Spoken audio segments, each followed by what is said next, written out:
पालनपुर नाम के एक छोटे से गांव में एक गरीब किसान अशोक और उसका परिवार रहता था। अशोक का बेटा स्कूल में पढ़ता था। वो 8वीं कक्षा में था। अशोक की खेती अच्छी होने के कारण गांव का एक व्यापारी उसकी खेती हड़पने के पीछे पड़ा था और अशोक ने उससे कर्जा भी ले रखा था। इसीलिए वो व्यापारी उसके गुंडों को भेजकर रोज अशोक और उसके परिवार को परेशान किया करता था। फिर एक दिन अशोक के घर गुंडे आते हैं और बोलते हैं, गुंडे, अगर जल्दी ही तुमने सेठ का पैसा वापस नहीं किया तो हम तुम्हें और तुम्हारे परिवार को गांव के बाहर फेंक देंगे और तुम्हें इतना मारेंगे कि तुम किसी काम के लायक नहीं रहोगे।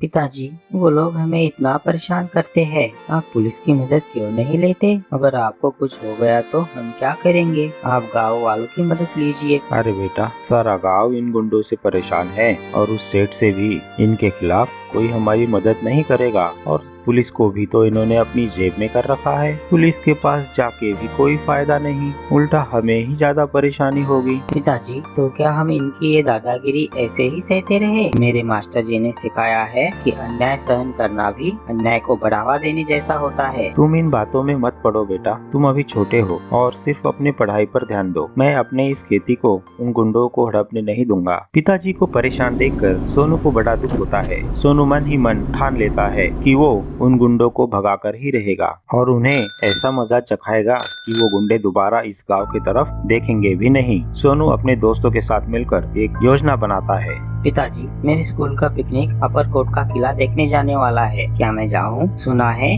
किला बहुत बड़ा है और बहुत ऐतिहासिक भी। हमारे पाठ्य पुस्तक में इसका जिक्र है। एक दिन में हम वापस आ जाएंगे। मुझे सिर्फ साथ में खाना ले जाना है। आने जाने का खर्चा तो स्कूल ही करने वाली है। ठीक है बेटा, पर संभल कर जाना और संभल कर आना। दूसरे दिन सुबह सोनू अपने दोस्तों के साथ निकल जाता है और बस में बैठे बैठे सोचता है कि उन गुंडों को हराने के लिए शक्ति का नहीं, युक्ति का प्रयोग करना चाहिए। उसे एक आइडिया आता है। वो अपने सारे दोस्तों को बताता है। दोस्त भी उसे मदद करने के लिए तैयार होते हैं, क्योंकि वो भी कभी उन गुंडों से परेशान हुए थे। किले के बाहर ही बहुत सारी दुकानें लगी थी। सोनू देखने लगा। एक दुकान में उसे एक नक्शीदार कड़ा दिखाई देता है। कड़ा लोहे का होता है और काफी वजनदार भी। सोनू उसे खरीद लेता है और अपने बैग में रख देता है। किले के अंदर जाकर सारे बच्चे किला देखने लगते हैं। सोनू अपने दोस्तों से कहता है, देखो, मुझे ये कड़ा मिला है, पता नहीं किसका है, कितना अच्छा है ये। सोनू, इसे पहनकर देखो, तुम्हारे हाथ में कितना अच्छा लगेगा। ये काफी पुराने समय का लगता है।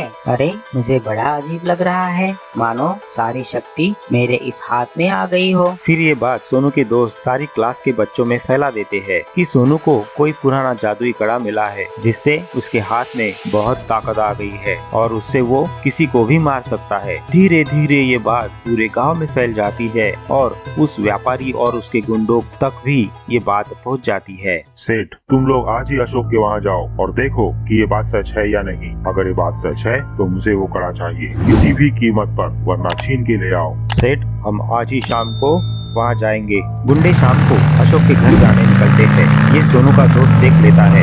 अपने और दोस्तों को लेकर वो सोनू के यहाँ पहुँचता है और अपनी योजना के अनुसार सब दोस्त अलग अलग जगह पर छुप कर बैठते हैं। सोनू का दोस्त, सोनू सोनू, जल्दी बाहर आओ, देखो सारे गुंडे यहीं आ रहे हैं। वो 2-3 लोग हैं। हम तुम्हारे कहने पर 7 गुलेर भी लाए हैं और पत्थर भी।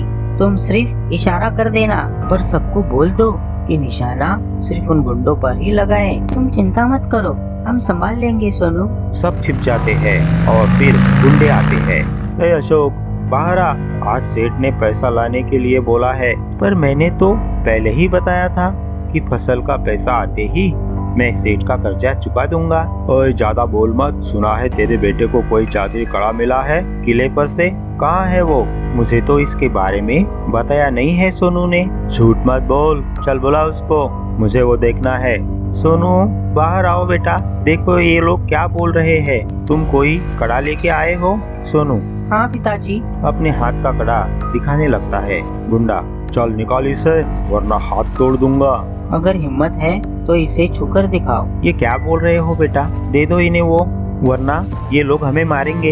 इसे माफ कर दो भैया, ये अभी छोटा है। छोटा है पर बातें तो बहुत बड़ी बड़ी करता है ये। निकालते हो या दू एक रख के? सोनू अपने दोस्तों को एक इशारा करता है और और चारों ओर से उन गुंडों पर पत्थरों की बारिश होने लगती है।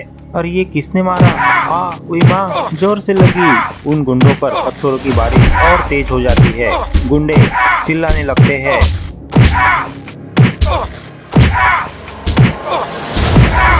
भागो भागो और अपनी जान बचाकर वहाँ से भाग जाते हैं। क्या हुआ तुम लोगों को? तुम उस अशोक के यहाँ गए थे ना? और वो कड़ा कहाँ है? गुंडा, और कड़ा भूल जाइए सेठ जी, आज उस सोनू ने हमारी पत्थरों से बड़ी पिटाई कर दी। वो कड़ा कोई मामूली कड़ा नहीं है, वो सचमुच जादुई कड़ा है। आप पत्थरों की बारिश से बचना चाहते हैं तो उस अशोक का कर्जा भी माफ कर दीजिए, और मेरी मानिए तो उस कड़े को भी भूल जाइए, और भूल कर भी उसके यहाँ मत जाइए, वरना आपका हाल भी हमारी तरह हो जाएगा। और गाँव में लोगों को ये बात पता चल गई तो हमारा और भी बुरा हाल करेंगे। इससे अच्छा है हम अभी यहाँ से चले जाते हैं, हमें और मार नहीं खानी है। चलो रे यहाँ से। अरे कहाँ जा रहे हो मुझे छोड़कर? हे भगवान, लगता है अशोक से जाकर माफी मांगनी पड़ेगी, वरना इनके जैसा मेरा भी हाल होगा। मैं कल ही उसकी माफी मांगने चला जाऊंगा और उसे उसके खेती के कागजात भी वापस कर दूंगा। फिर दूसरे दिन सेठ अशोक से मिलने आता है और घबराते हुए बोलता है, अरे अशोक भैया, घर पर हो क्या? मुझे तुमसे काम था। आइए सेठ जी, कल के लिए मैं आपसे माफी मांगता हूँ। सेठ, अरे नहीं नहीं भैया, माफी तो मुझे मांगनी चाहिए। मैंने तो उनको प्यार से समझाने के लिए बोला था, पर वो है कि समझते ही नहीं। देखो तुम अच्छे इंसान हो, इसीलिए खेती के कागजात मैं तुम्हें देता हूँ और कर्जा तुम कभी भी लौटा देना। अच्छा, मैं चलता हूँ। अशोक, अरे ये चमत्कार कैसे हुआ? ये तो बड़ा सीधा हो गया। सोनू ये सब खिड़की से देख रहा होता है। सोनू, पिताजी, ये चमत्कार नहीं है। मेरे मास्टर जी ने सिखाया है, जहाँ शक्ति का नहीं वहाँ युक्ति का प्रयोग करना चाहिए। बस मैंने यही किया। अशोक, मैं कुछ समझा नहीं बेटा, और क्या ये सच में जादुई कड़ा है? सोनू, नहीं पिताजी, ये एक साधारण कड़ा है, लेकिन